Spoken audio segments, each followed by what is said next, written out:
Hello and welcome to the Citizens of Craft podcast, where we explore the objects we love, the reasons we love them, and the people who bring them to life. I'm your host, Maegen Black.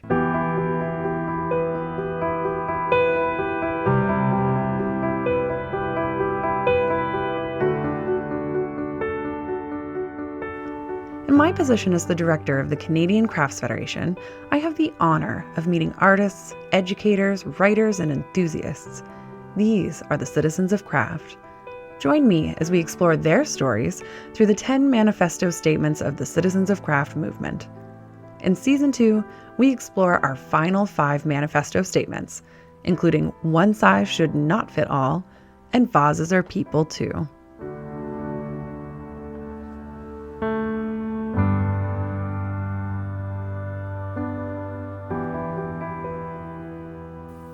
I'd like to set the scene for you as we open the premiere episode of Season 2. It's the end of April 2019, and the world is an interesting place. We are more interconnected than ever before. Information about every subject imaginable is accessible at our fingertips, and yet sometimes it still feels like we are extremely siloed and disconnected. The future is unclear, but one thing is for sure. The human race can do amazing things when it puts its mind to it. So a positive future is within our grasp, but we need to be paying attention at all levels because global issues affect our lives and our communities and our planet. And we, you and I, all of us, need to play a role in making positive change for the environmental, economic, social, and emotional health of everyone. And craft can play a really big role in that. There are so many ways to approach the question of how can craft help to make a brighter future? And it is a big conversation, which we will meander through over the course of Season 2. But for today's episode, we are delving deep into the challenges and the ethics of modern materiality and how craft is connected to and can be a voice of the people. Joining us today are 2 members of the craft community that have been making waves for years. Their hard work is very different, one a maker and the other a writer, but what they have in common is their ability to organize and to share. It's an honor to welcome 2 citizens of craft who call Toronto their home. Studio Magazine editor-in-chief, who also teaches writing and history at Sheridan College, Leo Kowolik, and Denisooth artist and fashion designer, who is also the artistic director of Indigenous Fashion Week Toronto, Sage Paul. Now, these 2 individuals bring their own unique backgrounds and perspectives to the table as we start our discussion with a response to today's Citizens of Craft manifesto statement. One size should not fit all. You prefer objects that mirror your individual taste rather than fit some monster demographic. Join us as we jump right in with Leopold's initial response to that statement. Absolutely. Our individual taste and our individual expression and our individual identity are so precious and important, but not at the cost of the community and communities within a community, or other way around. So to my mind, the one size does not fit all in a very general sense. Before we talk about it, I guess more specifically, but in that general sense, it's about that there is the possibility that people have similar tastes and similar ideas, and they're interested in similar things. Yeah, that's what comes to mind for me, the balance between the collective and the individual. That's how I thought about it. Mm-hmm, very much so. And Sage, what were your first thoughts about it? Very similar. Definitely very similar in terms of community. And I liked what you said, not at the expense of our community, and having individualism at the expense of our community. Because I agree that one size should not fit all. One size does not fit all. That's just a reality, and that's what's happening in the fashion industry right now is creating access and creating diversity within the fashion industry. So this idea of individualism, that everyone should have something unique, it's two-handed.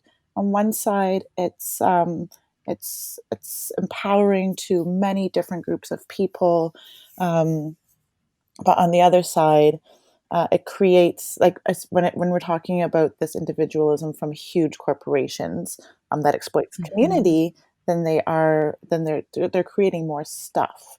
And so when I think about exploiting at not exploiting at the expense of community, then I think about the idea of one size should not fit all as a collaborative approach, as a community approach, to make Mm-hmm. sure that we are working together and providing what we need. If it's a shirt, and we all like black shirts. So there's things that we'll have the same of for each of us, but I think working within a community, we will only create the amount of stuff that we need, as opposed to seeing it mass produced in these large companies like H&M or Urban Mm-hmm. Outfitters. You're absolutely right, because here in North America, in many ways, we hit it right on the head there with the fact that in the community, well, in the craft community, we kind of shun this planned obsolescence in favor of quality, but it's more than that too. It's in favor of quality and it's in favor of meaning. So the objects we create are intended to be valued. They're intended to have value, and they're intended to be worthy of value. So why do you think that matters? That we're involved in a sector that encourages people to break through that huge consumer thought process or system, to buy fewer things Yeah. and to focus more on either meaningful collection or meaningful use. Sage, what do you think about that? You were kind of alluding to it already. Yeah, um, I'm just sitting here looking at my closets, and I live in an old house, and so our closet space is very small, for our clothing, and that was just the way it was at some point. Closets were small because people did not have huge wardrobes. The people would have specific garments for specific events or for the weather, so that they could go about day to day. But now closets are like getting bigger. You can have entire rooms as a closet meant to fill with Mhm. clothing that you comes and goes with a fad or with a trend. And it's interesting when I look back on fashion, like the closer we get to our current day, the trends are not as distinct as when you look further back in fashion. Um, I guess that speaks to that individualism, but it also it's because there's so much that has been created, and that is being purchased because of that value. Where it's a sense of consumerism and capitalism, that has been encouraged. You can have whatever you want whenever you want it, especially with the internet. I can go on Amazon right now and have something delivered to me, maybe by the end of the day, probably by tomorrow morning. And this is how Mhm. immediate, um, we have access to anything that we want. So there is like the idea of value is completely lost in any of that work, Mhm. which is so unfortunate because there is so many artists who are working and creating beautiful work, that have a lot to contribute to, just every day. I believe art should become a part of our everyday, and but that's why I started Indigenous Fashion Week Toronto, because many Indigenous designers are working in traditional methods of weaving or dyeing, high tanning, and different kinds of crafts, and people expect to purchase it at a cost that H&M is selling it at, but that's just not Mhm. sustainable or realistic to do that.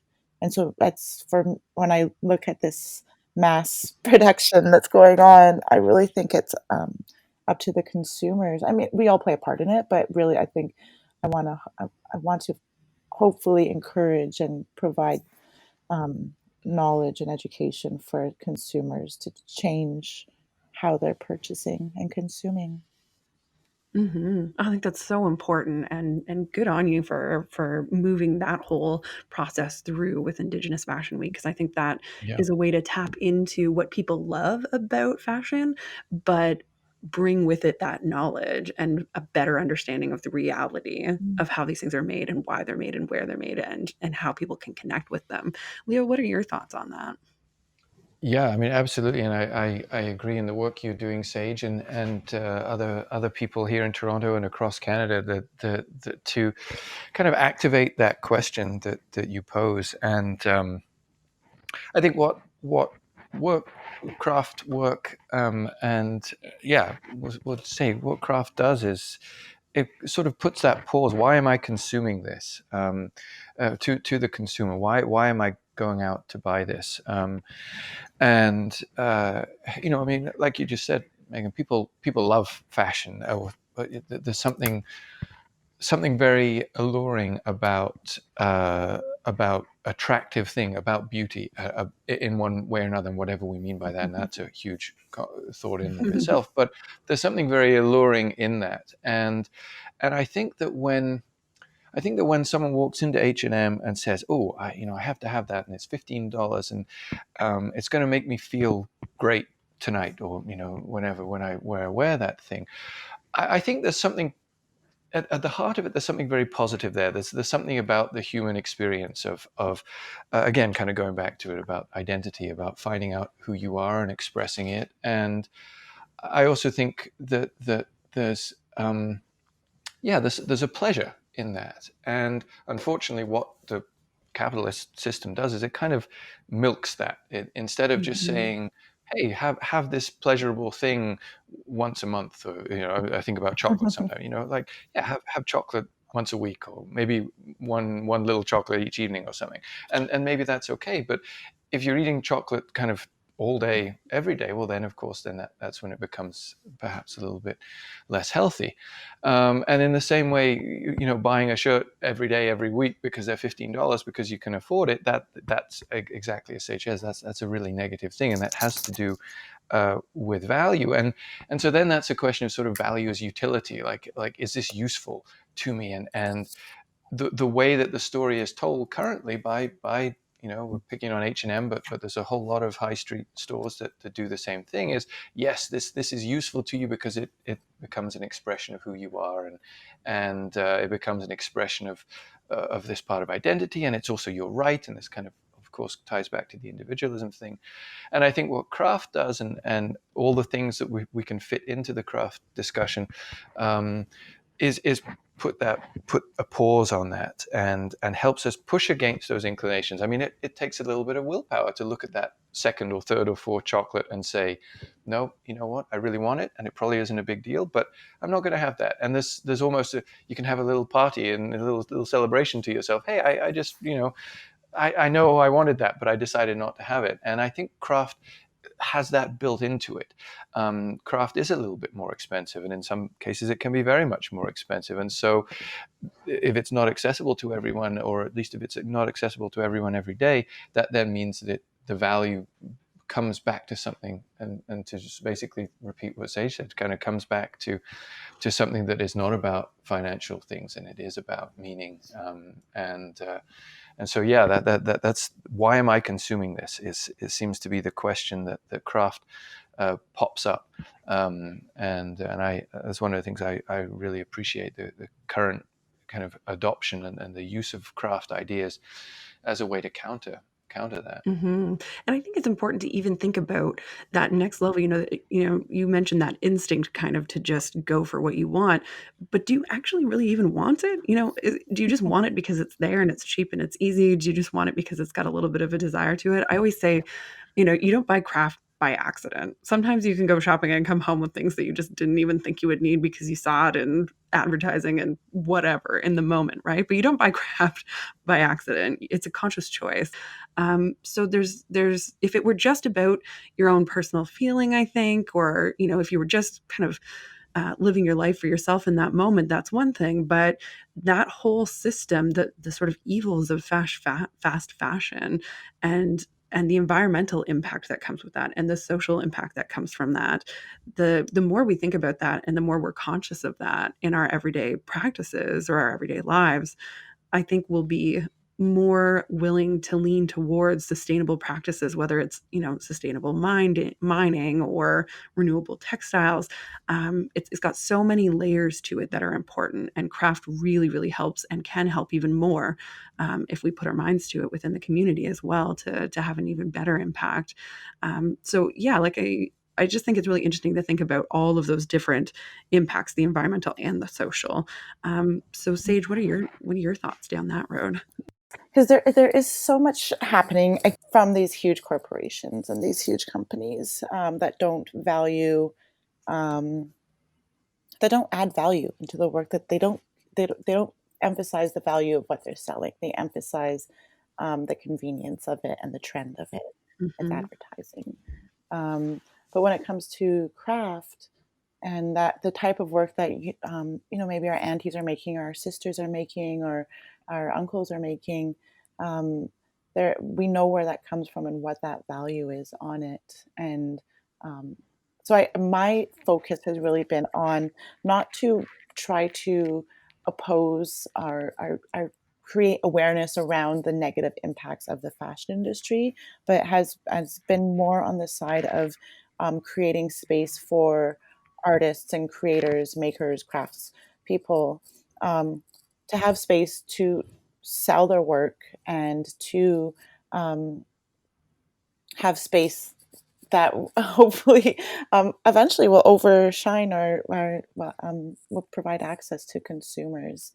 Because I struggle a lot with having to put so much energy into this fight against um, fast fashion.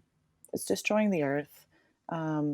It really, economically, it's really terrible for our communities, and even culturally, I was finding myself spending a lot of time on talking about cultural appropriation and why it's bad, Mm-hmm. why what the negative impacts are on Indigenous peoples, not just in Canada but globally, what the harmful effects are, and all these reasons for why it was impacting our community. And then as I started moving forward in the work that I was doing more workshops around like high tanning, or dyeing, I realized that there is such a huge community of designers, and it's like, why aren't we focusing on the designers as opposed to these mainstream designers who are appropriating those designers? And um, Mm-hmm. so I think that's where I really wanted to shift how I present um, issues.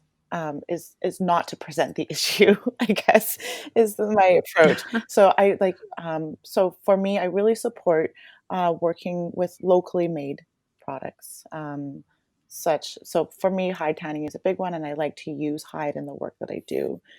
For me, that means building networks with people who are hunting, building networks with people who are tanning the hide, spending time with um, people who don't understand that process, to show them the differences between the products, because there really is a difference. There is a tangible, tactile difference between hand tanned made moccasins, for example, and when hand beaded and mass produced.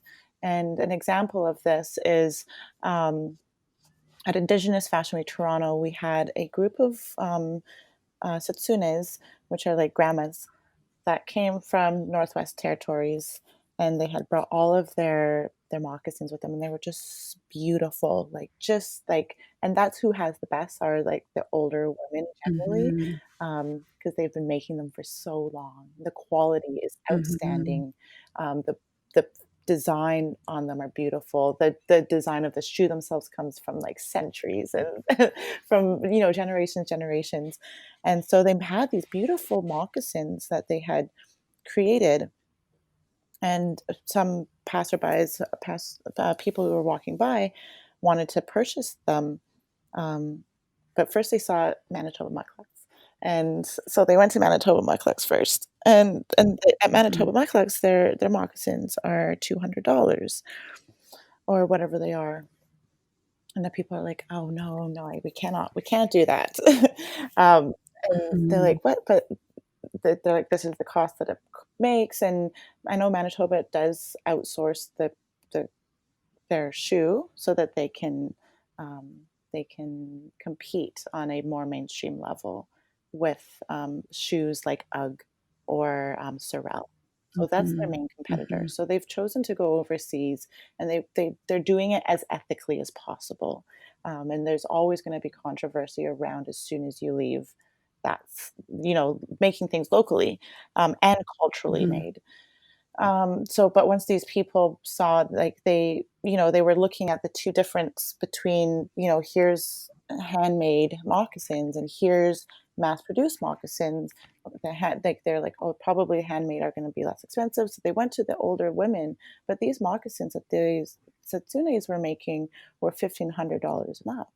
And they were just like, "Oh Mhm. my gosh." And they could not believe how expensive it was. So they just, like, kind of, like, cowardly walked back to Manitoba Mucklucks and was like, Oh. "Well, I guess we'll buy the $200 ones." Um, and that it's just the, like, it's the reality because it is an investment, and that's another thing that I really like, just adding that value onto the shoes, having these it's side by side.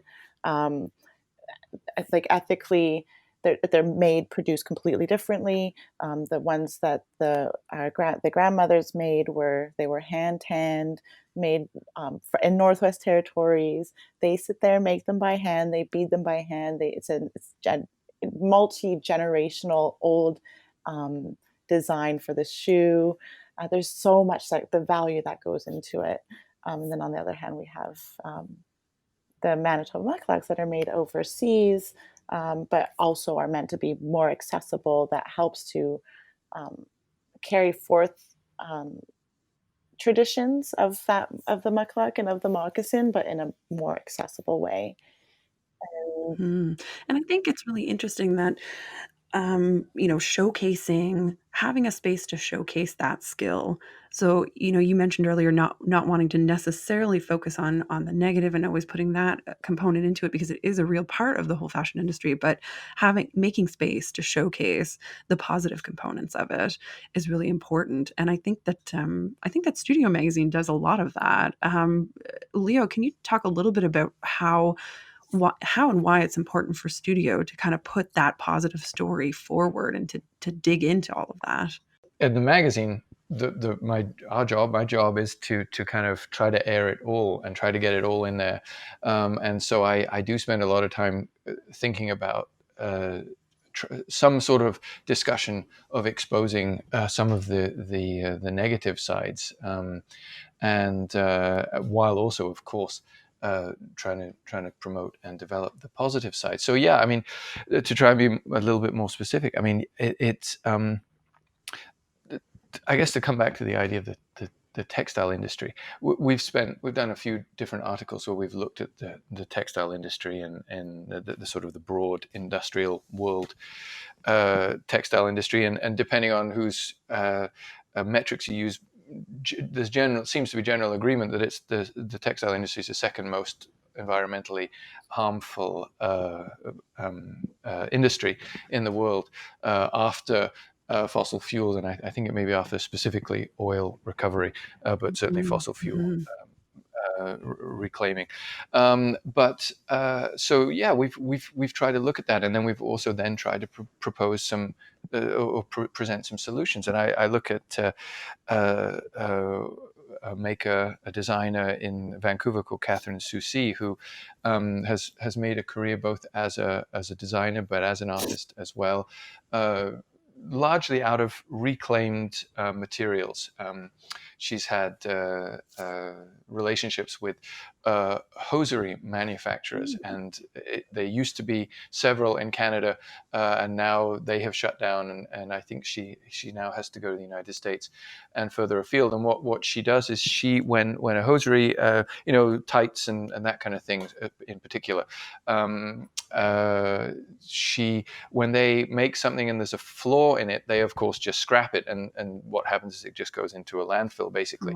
Wow. But what Katherine does is she takes them, buys it, I think by the ton, or at least by in very large quantities, and then does different things to it, usually dyeing it in various ways, and then makes it into, as I say, on the one hand, clothing that from what I understand, and having talked to some of the people who wear her things, and of course reading a lot about her, it's comfortable and it fits. Mm-hmm. And it actually kind of goes back to this idea that one size fits all it just doesn't apply. So she is making things for people specifically, but she's also making things off the peg, and then also using the same materials to make sort of more performance and art installation-based projects. So I mention her specifically just because she's one example of sort of trying to address some of the ills directly. The water usage, for example, and the what happens when the dyes go back into the water stream, the phthalates and the alkaloids and whatever, all this horrible litany of chemicals that end up back in the drinking water. And of course, it's usually into the drinking water of the people who least can afford anything like medical care, or not to mention, forget about trying to buy filtration systems or bottled water or anything like that. Mm-hmm. It really is a horrible situation in order to have stacks of medium-sized red T-shirts available at every gap in the universe. So what's important at studios is we try to discuss that, and like Sage, we've been saying, like Sage just said, again, it's two-sided. I mean, you read the figures. Organic cotton takes twice as much water, at least in the first few years, as traditional genetically modified cotton.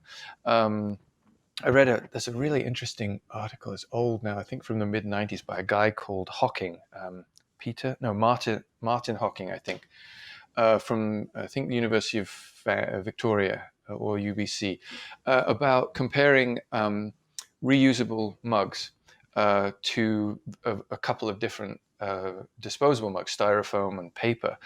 And although I think that this was the mid-90s, this report came out, and I think there's been some challenge to some of his data, but I think from what I understand, it generally holds up that you have to use a ceramic mug something like 5,000 times before the carbon footprint is offset, or maybe the other way around. You have to use 5,000 styrofoam cups before it equals the carbon footprint of a ceramic mug, just because of the way the industrial processes work. But basically, washing a ceramic mug uses the same amount of energy and water that it does to make one styrofoam cup. So the double-sidedness there, that when you talk to ceramics people, especially you present that to ceramic students, you say, by the way, your mug has a much bigger carbon footprint. It's much worse for the environment because you got to fire kilns, because you got to dig clay out of the ground, you got to drag it across. You're not digging it out of the stream in your back garden.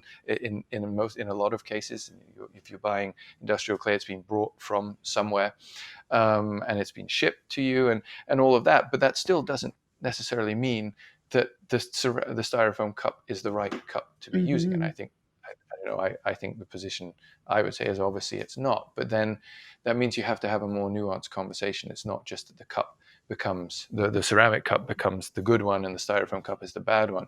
It's what are we doing in general? What is the much bigger conversation? Use of petrochemicals, for example, and how we create waste and all of that. And I think that's, to me, what this conversation is about. What craft does is it makes it more complicated. It says, yeah, there's not just the one side and the other, and that's what Studio has been trying to do, is to not present any particular position, but rather to present a whole range of positions, to just show just how complicated our world is. Mm-hmm, absolutely. And we live in a world that, is so polarized in opinion or so polarized in position that, because I'm right, you must be wrong.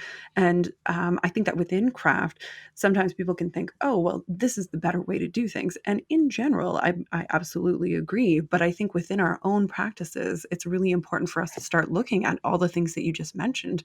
We're getting our materials from where we're getting we're using X amount of energy for what purpose? Are there ways, and it's not to say that we shouldn't do those things, but are there ways that we can also improve? Because if we're asking multinational corporations who are doing, not good things with the practices that they're doing, if we're asking those companies and expressing this overarching desire to improve that status, we should also be looking at our own practices and seeing what we can do to improve things at the local level too. You've been listening to the Citizens of Craft podcast, produced by the Canadian Crafts Federation. We're doing something a little bit different for season 2 of the podcast, with a new special segment midway through each episode to bring another perspective to the topic at hand. In May of 2019, I had the honor of traveling to British Columbia for the opening ceremonies of Crafted Vancouver, a month-long celebration of the vitality of our handcrafted world. Now, during my time in the city, I met up with Leann Prain, author of 3 books, including Strange Material, Storytelling Through Textiles, Hoopla, The Art of Unexpected Embroidery, and the soon-to-be re-released 10th anniversary edition of Yarn Bombing, The Art of Crochet and Knit Graffiti. Recorded live in the beautiful Craft Council of British Columbia Shop and Gallery on Granville Island, here's my conversation on the topic at hand with Leann Prain.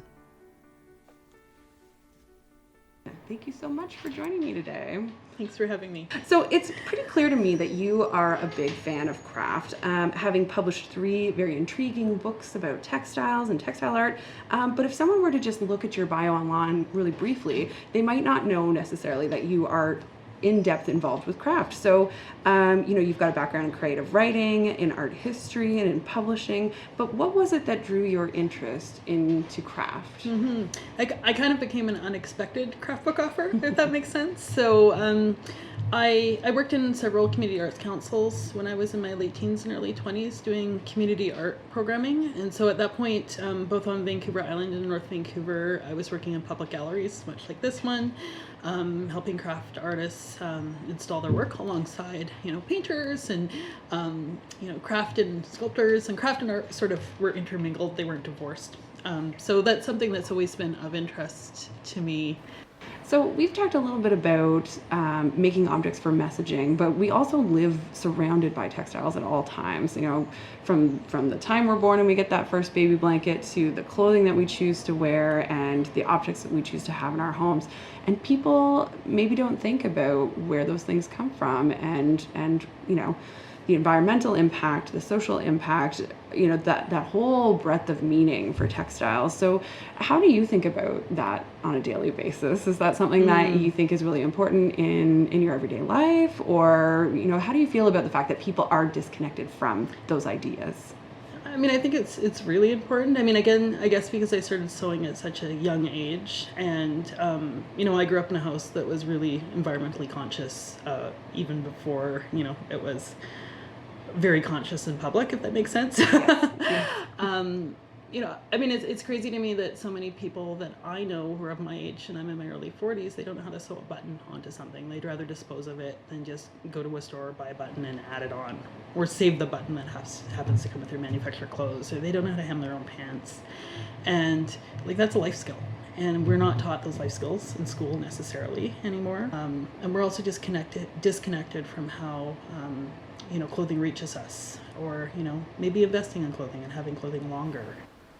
Can you tell me a little bit about maybe a piece from one of your books or even a piece from one of your own collections that you have a deep connection with, or you think that the story is something that jumps out for you? Yeah. Well, maybe there's one from one of my books that probably set off this whole storytelling idea with me. So there was a woman named Alexandra Walters, and I wrote about her in Hoopla, The Art of Unexpected Embroidery, which is my second book. And she's an artist who taught herself how to embroider. She knows one stitch. She calls it the Alex stitch. We may call it a running stitch, but it's, scattered and goes in a bunch of different ways. She didn't go to art school. She was married to a man in the military. And she was doing a competition in Oklahoma. It was an embroidery competition where you were asked to stitch a portrait of a famous Oklahoma. And so the portrait that she chose to present was the inventor of the AK-47. Oh my. Yes, his name escapes me at this time. And when she handed this piece in, the jury came back and said, A, your technique is terrible. B, this is not appropriate, you know?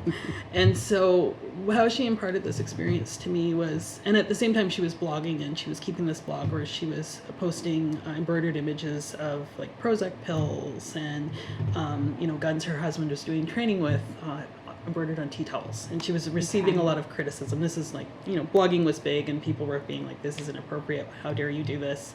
And why did they feel it was inappropriate? Like, what about what she was doing struck a nerve? Not an appropriate medium for embroidery, right? And I think that all ties to why do we assume things that we should do one thing in craft and not another, right? Why do we assume that women should only express themselves in one way, and it's got to be something happy on a tea towel? I really love craft that has a lot of high fine technique, but she was using craft as people have used craft for, as long as human history's been around, people making things up, figuring it out. And if you were to see these pieces, she's also done these beautiful self-portraits. They're so arresting and so stunning that if you knew that the stitches were paint, you wouldn't question them as art. Wow. And so there is something about our attachment to how we think craft should behave that she really challenges, and people have a hard time with. And I mean, I think the other thing too is we live in this sort of like artisanal kinfolk kind of time where that's considered really trendy and precious and, given to certain people. And knowing where we are, we're on Gravel Island, which is a man-made industrial island in the middle of Vancouver. And of course, Vancouver was many places before it was Vancouver. And, we're sitting on land that has thousands of years of craft culture. And now back to our main interview with writer Leo Kowolik and fashion designer Sage Paul. Sage, what are your thoughts on that? Because you're very involved in the, the local making and specifically in fashion. But what's your thought on that whole idea about responsibility at the local level? I think that's basically where everything I do is based on. That is working at a local level. It's so awesome to be able to hear all sides of the story, though. Like, it's this global perspective on what is worse and what is better, and it's not black and white. Exactly what you said, Leo.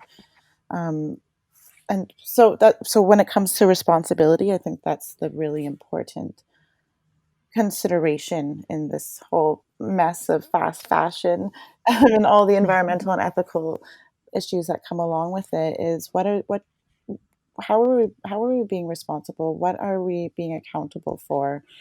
And how are we just being conscious in that which we are not only consuming, but that which we are making? So again, just as I said, I really focus on knowing where everything comes from, because like for dyeing, for example, there's some natural dyes that are still very harmful for water, and so having to speak with those teachers who are showing me these various ways of natural dye. What is the best way to do that? I always ask why is it this way, and what am I using before I do anything, and just not walk blindly into whatever situation. And that's what the huge fast fashion industry does, is it presents everybody without a reason to have to ask. They're providing people with answers. Here is your shirt. Here is this. Don't ask questions about why it's so inexpensive. But ethically, I think it's so important to be aware of where things are coming from. Right now, I've been reading a lot about vegan fur and vegan leather, and I just think it's so ridiculous. I understand that there are people who are vegan, and it's a lifestyle choice, but there is, with creating vegan leather and creating vegan fur, is actually worse for the earth. It's plastic. It's not going to disintegrate, or not, at least not within a time that is going to be of any benefit to the earth. And you have groups like PETA that are only presenting one side of what the issue is with fur, wearing leather, eating meat. And so for me, what I see as the issue is the mass production of fur and the mass production of leather, just as the mass production of Mhm. anything is bad. Because what's happening is with this pushback is you get this whole it influences huge groups of the public, and then public opinion becomes that it is bad. You don't do this, and there's no longer an informed reasoning around it. It just becomes the automatic view. This is what it's bad. You don't. We cannot use fur, and now use vegan fur. Now we see all of these collections using vegan fur and vegan leather for their bags and their jackets and shoes and whatnot.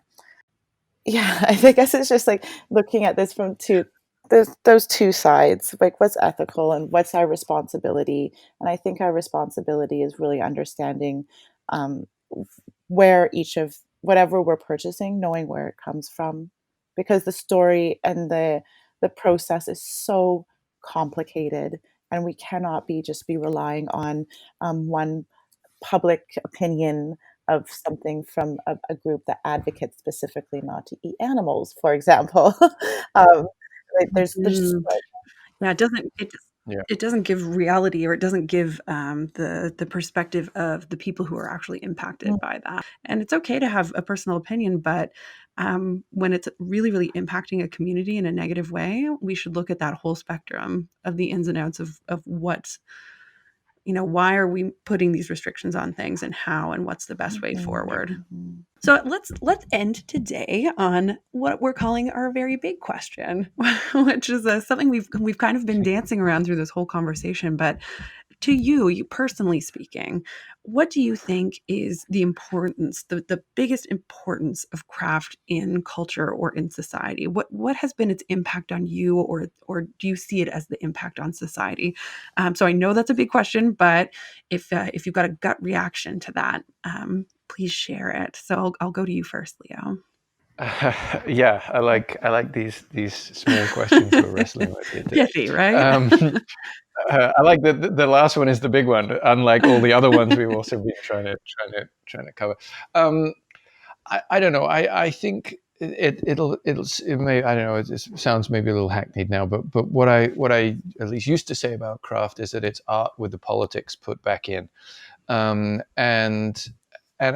I say that. I used to say that. I don't say it so much anymore because it does sound a little bit worn out, and I'm not quite sure that it means what I thought it meant when I kind of originally thought that way. But I mention it now because that is really, for me, the biggest thing that craft does is it puts the politics, and by politics I don't mean electoral politics or who's prime minister or anything like that.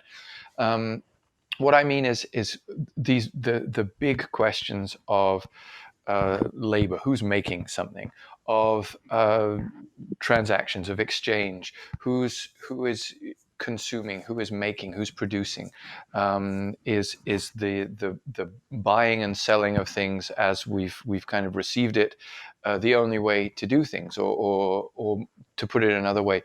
When we talk about value, to go back to Sage's word from the beginning, when we talk about value, how do we talk about value in a way that other people outside our conversations, and that to me is the most important thing. Mhm. How do we talk about these issues to people outside of the craft world? I mean, to people who can't afford very expensive. Somewhere I don't know. We weren't talking about it today, but we have talked about handmade shoes, Maegen. I think Mhm. in the past at some point, and handmade shoes are of course awesome, and especially if you go to the right people, you're going to know where the leather came from, you're going to know how it was tanned, you're going to know how it was assembled, you're going to maybe get some of the history of how the person making the shoes learned their craft, and so that's an awesome experience. But I mean, I don't know what handmade shoes cost because I know I can't afford them, and that to me is a big part of the craft discussion, is remembering how to remember all the people in the conversation, and so to me again, that's just another part of the politics part, and again, not saying that makes handmade shoes bad, or mass produced Nikes good, obviously not, but it does begin to poses some questions. So for me, the big question is about that politics, and again, to emphasize what I mean is kind of how human beings interact with each other on the beyond the immediate personal. When we begin to interact with people as communities, between communities, when we begin to deal with people at a distance, people we don't personally know, what happens, and how do we make the best possible world given the weaknesses that humanity seems to show itself to have, and of course the great thing is we, as you said, I think right at the beginning, Maegen, we transcend. We always manage to fix things. We always seem to at least to be trying to make the balance book, if you want to put it that way, add up to the positive. But there's a lot of negative to counter. And what I am drawn to with craft, what keeps drawing me back to craft, is the craft's capacity to think about those things, to present some solutions. And of course, they're not all-encompassing solutions. And as we've said, they're not binary. It's not a singular solution that you can just pick up off the shelf and buy it. One solution, doesn't fit all. But that to me that's craft, and that's what I love about it. It just asks. We mentioned it earlier. Craft asks the question why. I love that phrase. That it really delves into that angle of the whole conversation. So, Sage, what are your thoughts on that big question of the importance of craft? What has its impact been on you? For me, it's allowed me to understand, I guess, collaboration and resistance. And that's what it's done for me. It's allowed me to approach projects in very collaborative ways. And collaboration isn't just about getting together with someone who you artistically jive with, and you guys make something really beautiful. I mean, of course, that is one part of it, but challenging ourselves to collaborate with those we wouldn't collaborate with is so important. And it's so important for that resistance against the negative environmental impacts that we're having, any of the ethical and economical things that we see happening. I think it's so important to have that collaboration, because there are the opinions, I guess, can change, but those corporations are still going to be there, and we're all going to have different opinions, and we're all going to want to create different kind of work. But I think challenging each other to work together moves us forward. And so does art, and sometimes craft is just craft to be art, which is just fine, because that still challenges us to think in new ways, to move ahead in a good way and in a balanced way.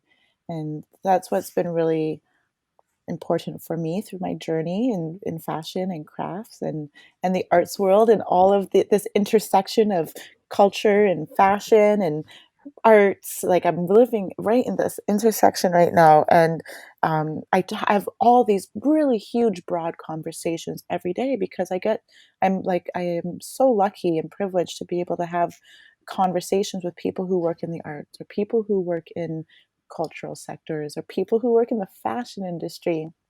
And they're so vastly different, the conversations that I have, but there are a lot of things that come together that are very similar. And that's the idea of our communities being together, the collaboration, and wanting to have a really good, hoping to build a future together.